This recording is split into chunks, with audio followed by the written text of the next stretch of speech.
अल्हम्दुलिल्लाह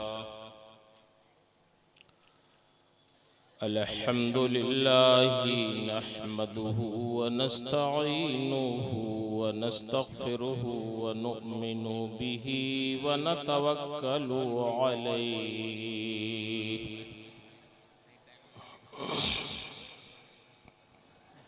व नऊज़ु बिल्लाहि मिन शुरूरि अनफुसिना व मिन सय्यिआति अअमालिना।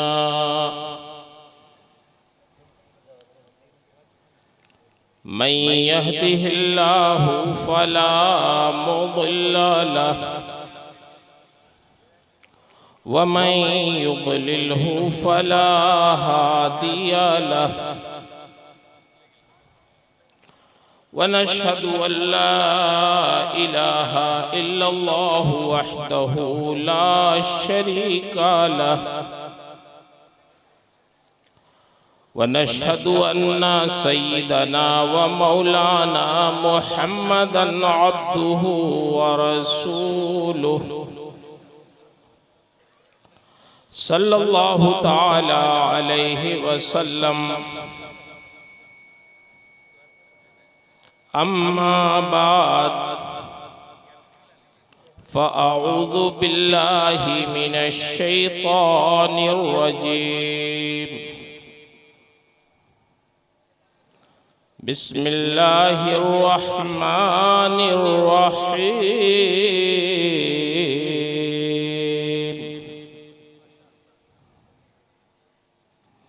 फ़बिअय्यि आलाइ रब्बिकुमा तुकज़्ज़िबान। आमन्तु बिल्लाह सदक़ल्लाहुल अज़ीम व सदक़ रसूलुहुन नबियुल अमीनुल करीम व नहनु अला ज़ालिका लमिनश शाहिदीना वश्शाकिरीन वल्हम्दुलिल्लाहि रब्बिल आलमीन। इंतहाई अक़ीदतो मोहब्बत और एहतराम के साथ बारगाहे रिसालत मआब सल्लल्लाहु ताला अलैहि वसल्लम में दुरूद शरीफ का नजराना पेश करें। अल्लाहुम्मा सल्लि अला सय्यिदिना व मौलाना मुहम्मदिन मअदनिल जूद वल करम व आलिहि व बारिक व सल्लिम सलातन व सलामन अलैका या रसूल अल्लाह सल्लल्लाहु तआला अलैहि वसल्लम। मुअज़्ज़ज़ हाज़रीन सामीन, रब्बुल आलमीन का बेपनाह शुक्र और उसका एहसान है कि रब ताला ने हमें और आपको आज की शब में यहाँ इकट्ठा होकर अपने ज़िक्र व शुक्र की तौफ़ीक़ अता फरमाई। अल्लाह ताला इस मजलिस खैर को कबूल फरमाए और उठने से पहले अल्लाह हम सब की मग़फ़िरत फरमाए।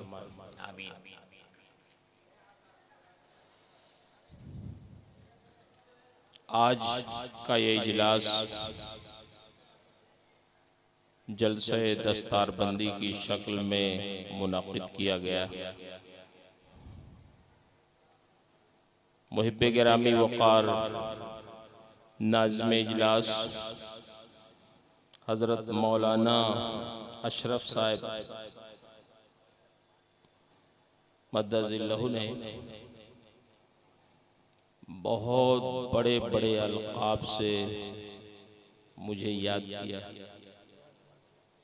मैं पहले अपनी सफाई दे दूं कि ये जितने अलक़ाब मेरे नाम के पहले इन्होंने ज़िक्र किए हैं उसमें अक्सर अलक़ाब मेरे असातिज़ा किराम के मुहक्किक़ मसाइल जदीदा, ये हमारे उस्ताद गिरामी मखदूम गिरामी मर्तबत हज़रत मुफ्ती निज़ामुद्दीन साहब क़िबला मद्दज़ल्लहुल आली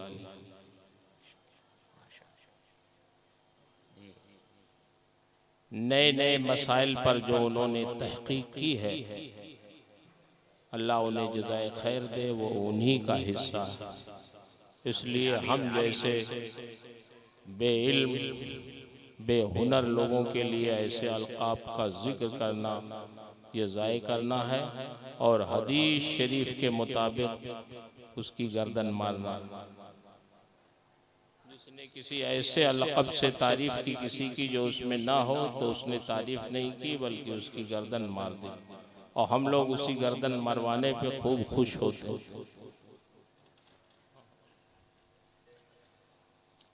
मेरे उस्ताज़ गिरामी मखदूम गिरामी मर्तबत हज़रत अल्लामा खैरुल अज़किया सदरुल उलमा मोहम्मद अहमद मिसबाई साहब क़िबला मद्दज़िल्लहुल आली तशरीफ़ फरमा है। अल्लाह ने जो खूबियाँ हज़रत की ज़ात में इकट्ठा फरमाई हैं, वो एक दो नहीं, पूरी जमात को उसका एतराफ़। बेशक बेशक सिर्फ हिंदुस्तान ही में नहीं, हिंदो पाक में आपकी नज़ीर मिलना एक मुश्किल काम। वो जामिया अशरफिया के नाज़िम तालीमात हैं और वो उस्ताद भी हैं, एक ज़माने तक सदर मुदर्रिस रह चुके हैं। जामिया अशरफिया के सरबराह आला जानशीने हुजूर हाफ़िज़ मिल्लत शहज़ादे हुजूर हाफ़िज़ मिल्लत हज़रत मौलाना अब्दुल हफीज़ साहब क़िबला मद्दज़िल्लहुल आली हैं। सुभान अल्लाह सुभान अल्लाह।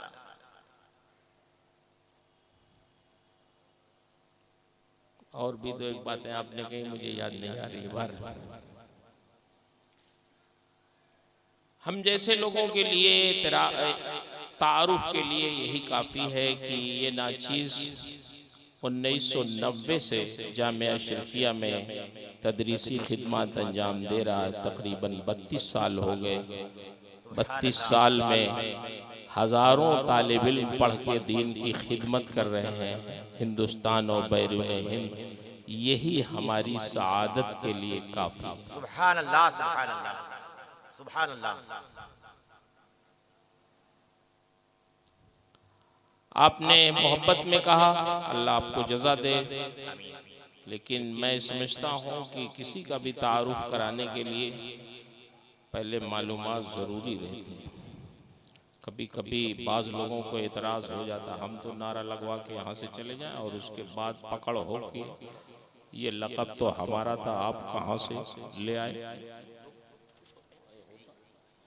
वैसे भी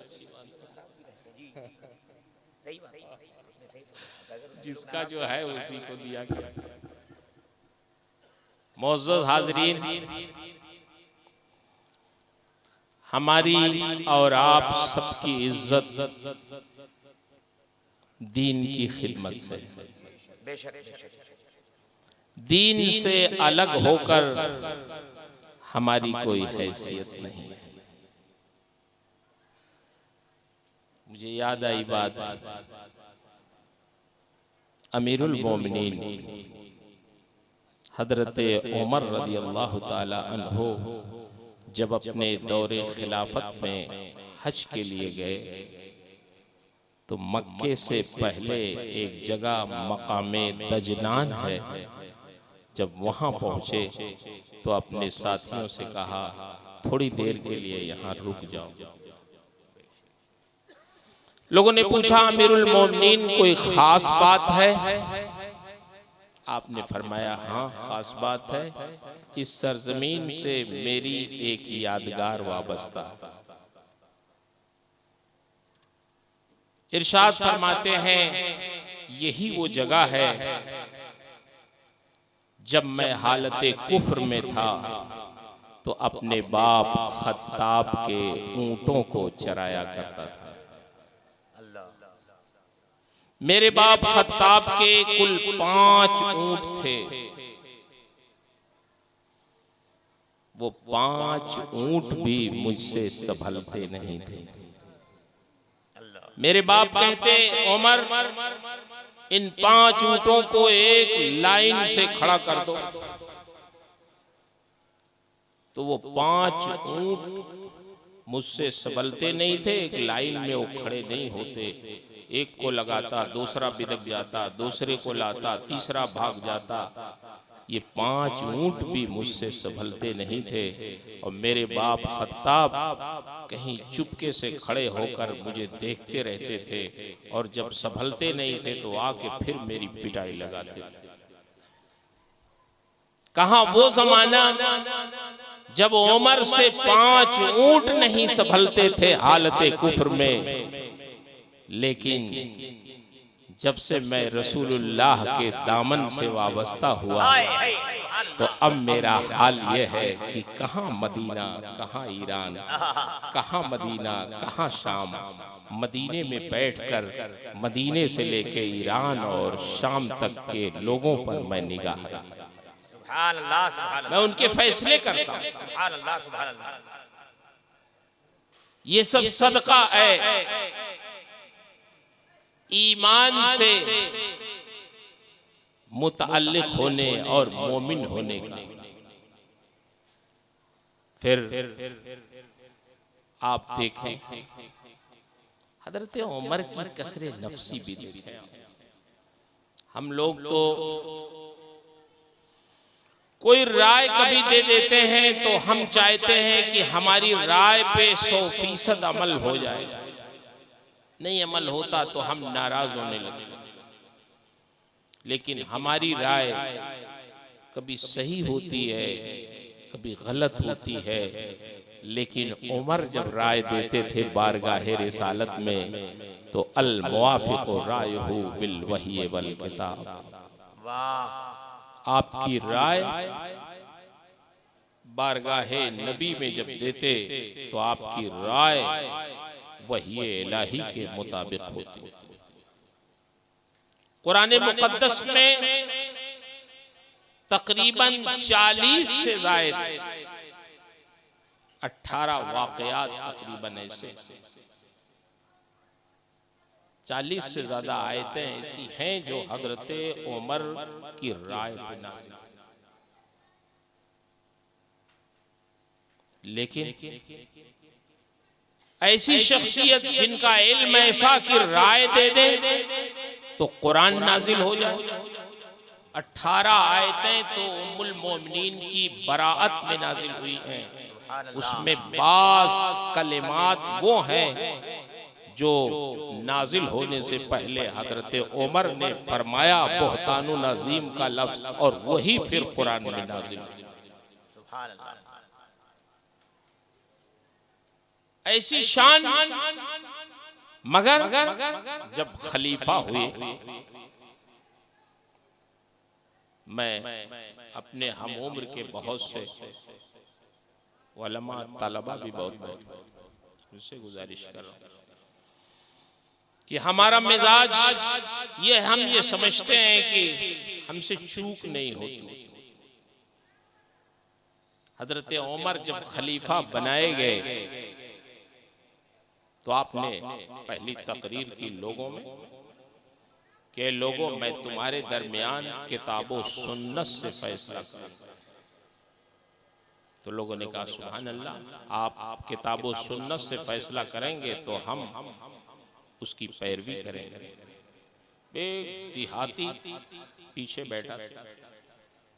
हजरत उमर ने इरशाद फरमाया, अच्छा ये बताओ अगर उमर किताबो सुन्नत से हट गए तो, जबकि इसका तसव्वुर।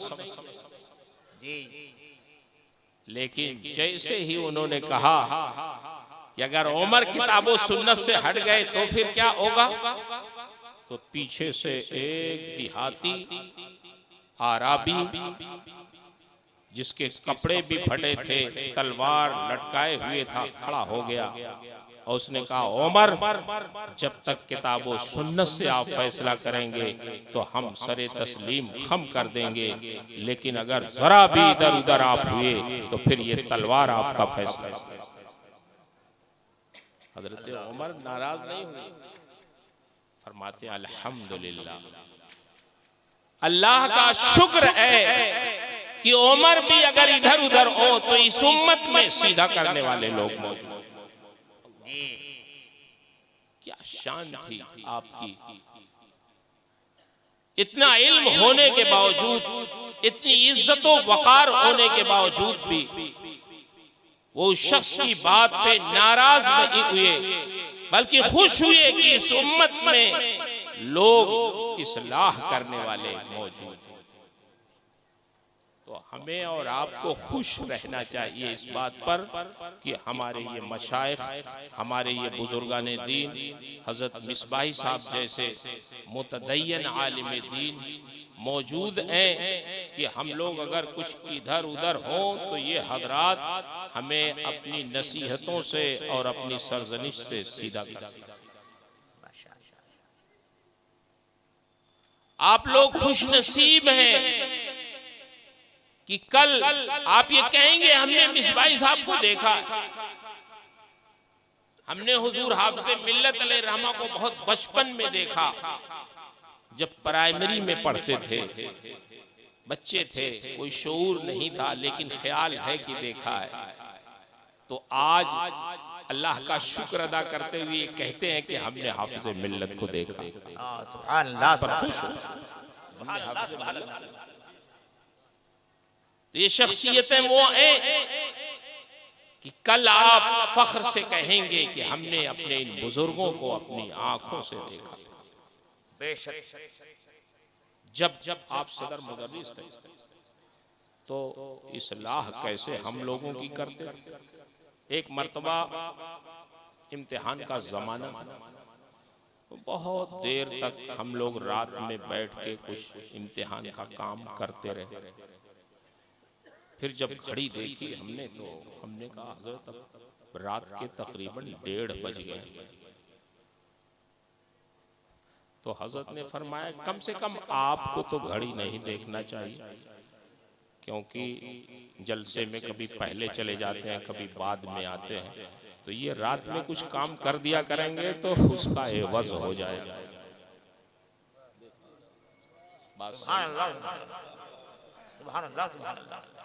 जलसों में कहीं जाना हुआ, कभी ट्रेन पकड़नी है, कभी कभी पहले जाना पड़ता है, कभी आते हैं तो कभी जाम में फंस गए, कभी ट्रेन लेट हो गई, कभी और कुछ मसला हुआ, 1 घंटा 1.5 घंटा 2 घंटा लेट जी। तो हजरत ने फरमाया कम से कम आपको तो घड़ी नहीं देखना चाहिए, और कोई देखे तो देखे। आप जो कभी लेट लतीफ आते हैं तो उसका ये बदल हो जाए। खुद भी लगे रहते और हम जैसे लोगों से काम ले ले। अल्लाह तबारका व तआला का करम है आप पर। एक बार फरमाने और देखिए, कोई शख्सियत ऐसे नहीं बनती। एक बार इरशाद फरमाया आपने कि बुखारी शरीफ हाफिज़े मिल्लत अलैहिर्रहमा से मैंने पूरी पढ़ी, पूरी, और भीरा से मुबारकपुर पैदल आते थे शनीचर को जब आते घर से। और फरमाया कि कभी सबक में पहली घंटी में बुखारी रहती थी, लेकिन कभी पूरी बुखारी के दर्स में कभी नागा नहीं। मामूली बात,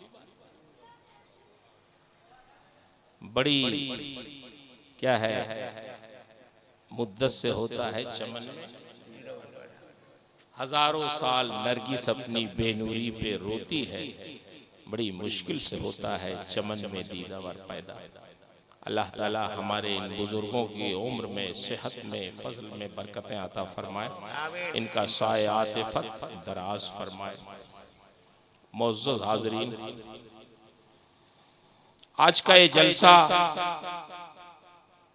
जलसे दस्तार बंदी है, हिफ्स की दस्तार, कुरान मुक़द्दस की तकमील के एजाज में हज़रत मौलाना अब्दुल सलाम साहब क़िबला मद्दसिल्लहुल आली और उनके अरकान ने ये मजलिस मुनाक़िद की है। कुरान मुक़द्दस के ताल्लुक से मैं चंद बातें अर्ज करूं। कुरान नबी करीम सल्लल्लाहु अलैहि वसल्लम का सबसे बड़ा मौजिज़ा है, लेकिन अफसोस ये है कि इस जमाने में कुरान के मानी और मफाहिम समझना तो दूर की बात है, हम उसके आयात की, उनकी इबारतों की, उनके कलिमात की तिलावत से भी महरूम रहते हैं। तिलावत भी नहीं होती। कभी कभी मैं जलसों में जाता हूँ, जब देहातों में या कहीं वैसी भी जगह, तो इशा पढ़ने की कोशिश करता हूँ कि मस्जिद में जाऊं अगर टाइम रहता है। जमात हो गई तब भी कोशिश करता हूँ मस्जिद में जाके पढ़ूं अगर करीब है। तो देखता हूँ कि ये कुरान कहाँ है रखा हुआ, कहीं कहीं देखता हूँ कुरान पे गर्द जमी रही, तो उससे समझ में आता है कि यहाँ के लोग तिलावत नहीं करते। जबकि सही मानों में आला हजरत इरशाद फरमाते हैं कि कुरान के नुज़ूल का मकसूद आज़म उसके मफाहिम को समझना और उस पे अमल करना। कुरान की तिलावत करना ये मकसूद नहीं है। हाँ, बिलाशुबहा कुरान को बगैर समझ के पढ़ना भी ये भी एक इबादत है। उसको छूना भी, उसको देखना भी मोहब्बत से, उसकी तिलावत करना, ये सब एक बहुत बड़े शर्फ की बात है। लेकिन असल जो मकसूद कुरान मुक़द्दस के नुज़ूल का है वो ये है कि उसको समझा जाए, उस पे अमल किया जाए। आप ये सोचते होंगे कुरान तो अरबी में है, अरबी हमारी जुबान नहीं है, हम कैसे कुरान को समझेंगे? क्या मतलब? आपका बेटा अगर इंग्लैंड में रहता है, यूरोप में रहता है, अमेरिका में रहता है, वहां से अंग्रेजी में अगर वो खत लिख के आपको भेज दे और आप अंग्रेजी ना जानते हो, तो क्या अपने उस बेटे के खत को ताक पर रख देंगे और ये कह के रख देंगे कि ये तो अंग्रेजी में लिख दिया है, हम तो अंग्रेजी जानते ही नहीं? आप मुझे बताएं, क्या कोई भी बाप अपने बेटे के खत को, या वालिदैन में से कोई भी अपने बेटे के खत को जो अंग्रेजी में हो, क्या वो ताक पे रख देगा?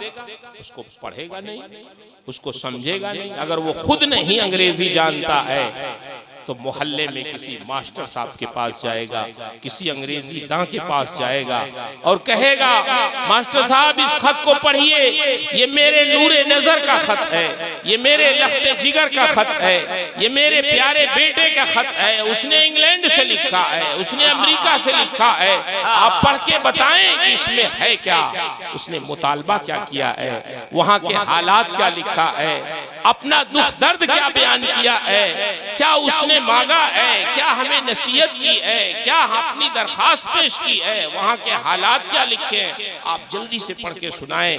जब तक कोई पढ़ के सुनाने वाला माँ बाप को पढ़ के सुना नहीं देगा उस खत को, माँ बाप की रूह को सुकून नहीं मिलेगा। क्यों? इसलिए कि उनको अपने बेटे से मोहब्बत है। बेटे से मोहब्बत है तो उसके खत से भी मोहब्बत है, उसके कलाम से भी मोहब्बत है, उसकी तहरीरों से भी मोहब्बत है कि मेरे बेटे ने लिखा क्या है उसको समझा जाए, उसका मफहूम समझा जाए, उसकी बातें समझी जाए, उसके मुतालबे को समझा जाए, वो कहना क्या चाहता है।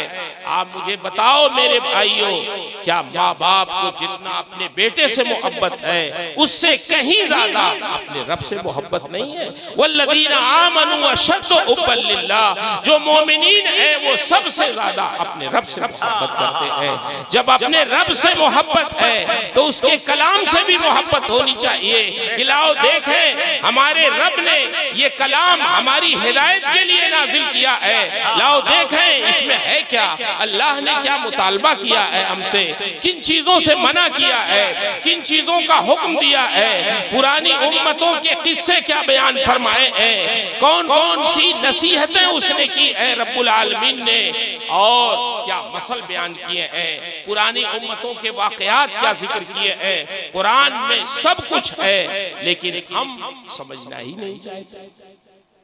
अपनी नेमतों पर शुक्र अदा करने का हुक्म कितना दिया है। आप कुरान पढ़ें, सूरे रहमान पढ़ें, मैंने उसकी एक आयत पढ़ी है, फबिअय्यि आलाइ रब्बिकुमा तुकज़्ज़िबान। 31 मरतबा अल्लाह ने उसमें अपनी नेमतों को याद दिलाया है, बहुत सराहत के साथ। सुभान अल्लाह। यहाँ उन बच्चों की दस्तारबंदी होगी जो कुरान को याद किए हैं, और कयामत में उनके माँ बाप की दस्तारबंदी होगी जिन्होंने अपने बच्चों को हाफिज कुरान बनाया। और दस्तारबंदी का मतलब हदीस शरीफ में आया, ऐसा ताज रखा जाएगा जिसकी रोशनी सूरज से भी ज्यादा चमकदार। तो ये दस्तारबंदी ही तो हुई, बच्चों की यहाँ, माँ बाप की वहाँ। मैं मुबारकबाद पेश करता हूँ उन बच्चों के वालिदैन को जिन्होंने अपने बच्चों को हिफ्ज़ कुरान के लिए मुंतखब किया। बच्चों ने कुरान मुक़द्दस याद किया। आप यकीन माने, ये आपके बच्चे जो कुरान मुक़द्दस याद करके आज हाफिज़ कुरान हो रहे हैं, ये हाफिज़ कुरान इतनी आसानी से नहीं होते। ये जो मदरसा देख रहे मोइनिया, जिसके सदर मुदर्रिस हजरत मौलाना अब्दुल सलाम साहब, इसमें असातिज़ा जो पढ़ाते हैं, आप तो दाखिला करा के घर चले जाते हैं। असल काम तो उनका होता है जो आपके बच्चों को, हमारे बच्चों को असातिज़ा पढ़ाते हैं। हिफ्ज़ कम से कम औसत अगर निकालें तो 3 साल में बच्चे हाफिज होते हैं, करीब करीब। आजकल 3 साल में कितनी मेहनत करनी पड़ती है असातिज़ा को। आपने दाखिला कराया, घर चले गए, बच्चा मदरसे में है, बच्चा आपका है, फिक्र असातिज़ा को है। ये मगरिब बाद बैठा के इन्हें पढ़ाते हैं, ये इशा बाद इन्हें बैठा के पढ़ाते हैं, ये फजर के पहले जगह के इन्हें कुरान पढ़ाते हैं, ये फजर के बाद बैठा के पढ़ाते हैं। 4 नशिस्तें तो दरसगाह के अलावा करवाते हैं।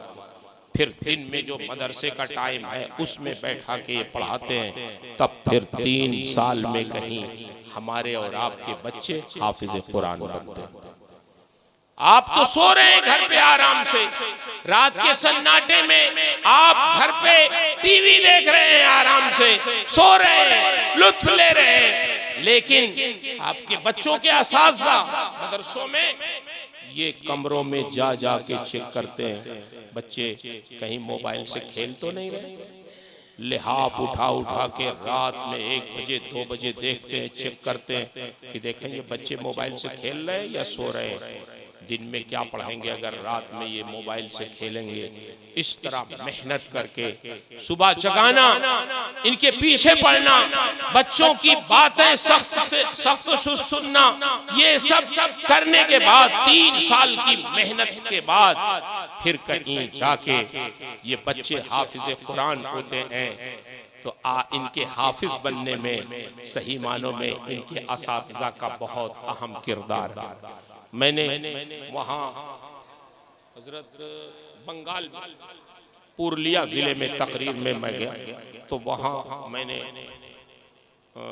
तकरीर से पहले जब मैं बैठा तो दस्तारबंदी हुई, और दस्तारबंदी के बाद एक शायर साहब ने शेर पढ़ा, सेहरा पढ़ा। जब सेहरा पढ़ा तो बहुत नोट लाके शायर साहब को लोगों ने दिया, और मेरा नंबर आया तो मैंने कहा यार तुम लोग बहुत बेवकूफ लोग हो, इसलिए कि आज सारा पैसा तुम लोगों ने शायर साहब को दे दिया, आज तो पैसा तुम्हें अपने बच्चों के उन उस्ताद को देना चाहिए था जिन्होंने तुम्हारे बच्चों को हाफिज कुरान।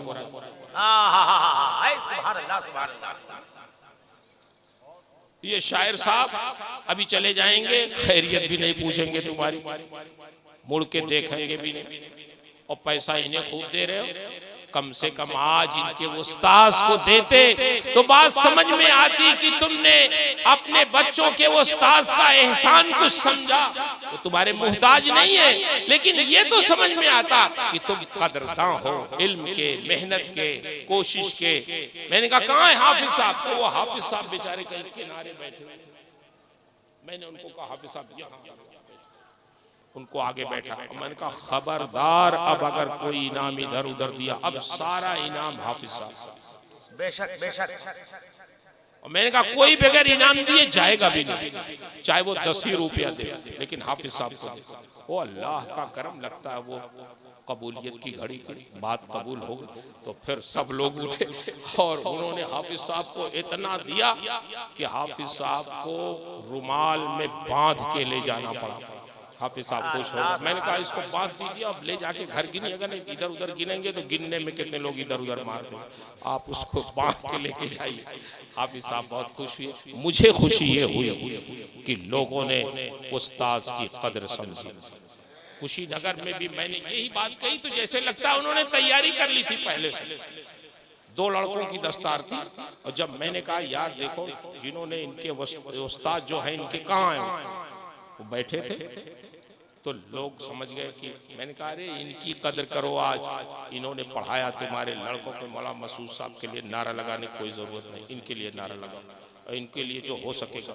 तो वाकई उन्होंने हजरत लाके एक नई मोटरसाइकिल की चाबी दी और कहा हजरत ये चाबी इनको दे दीजिए, ये मोटरसाइकिल हम दोनों।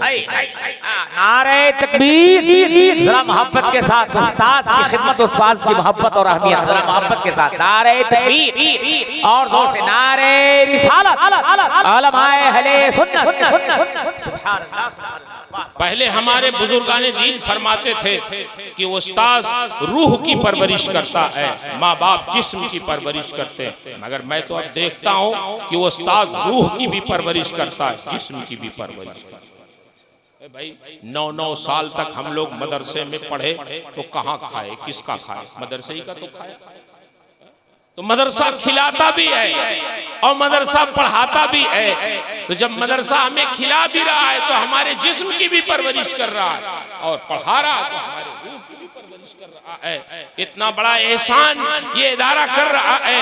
तो मैं अपने इन फारिग होने वाले बच्चों से गुजारिश करूंगा कि किसी भी मदरसे में पढ़ रहे हो जो तलबा, उनसे गुजारिश करूंगा कि आप अपने असातिज़ा की इज्जत कीजिए, अपने मदरसे से मोहब्बत कीजिए, उसके दरो दीवार से मोहब्बत कीजिए, उसकी चीजों से मोहब्बत कीजिए, उसके सामानों से मोहब्बत कीजिए। जैसे आपके घर का कोई सामान अगर बिगड़ता है तो आपको तकलीफ पहुंचती है, आप अगर कमरे से निकलते हैं अपने घर के तो पंखा बंद कर देते हैं, लाइट बंद कर देते हैं। ऐसे ही जब अपने मदरसे के कमरे से निकलिए और कोई ना हो तो उसका पंखा बंद कर दीजिए, उसकी बिजली बंद कर दीजिए, उसकी लाइट बंद कर दीजिए। मदरसे की जायदाद को अपनी जायदाद की तरह समझिए, उसकी इज्जत कीजिए। और जो असातिज़ा जिन्होंने आपको पढ़ाया है, जिन्होंने इल्म हासिल कराया, जिन्होंने हमारी तरबियत की, इल्म दिया, हमें सिखाया, हमें कोई तरीका मालूम नहीं था, हमें मुअज़्ज़ज़ बनाया, उसी इल्म की बुनियाद पर आप किसी मुसल्ले पे खड़े होंगे,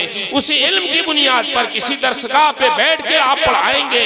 तो जब जब जब आप कोई दीन का काम करें तो अपने उस इदारे को याद रखें, इसके दरो दीवार को याद रखें, असातिज़ा को याद रखें और असातिज़ा के लिए दुआएं भी करें। और जब वो मिलें तो आप उनसे निहायत इंकिसारी के साथ मिलकर अपने तालिब इल्मी का इजहार भी किया करें। इसलिए कि इल्म तो किताबों से मिल जाता है, मगर नूरे इल्म वो असातिज़ा की एजाज़ से मिलता है, उनकी खिदमत से मिलता है, उनकी इताअत व फरमा बरदारी से मिलता है।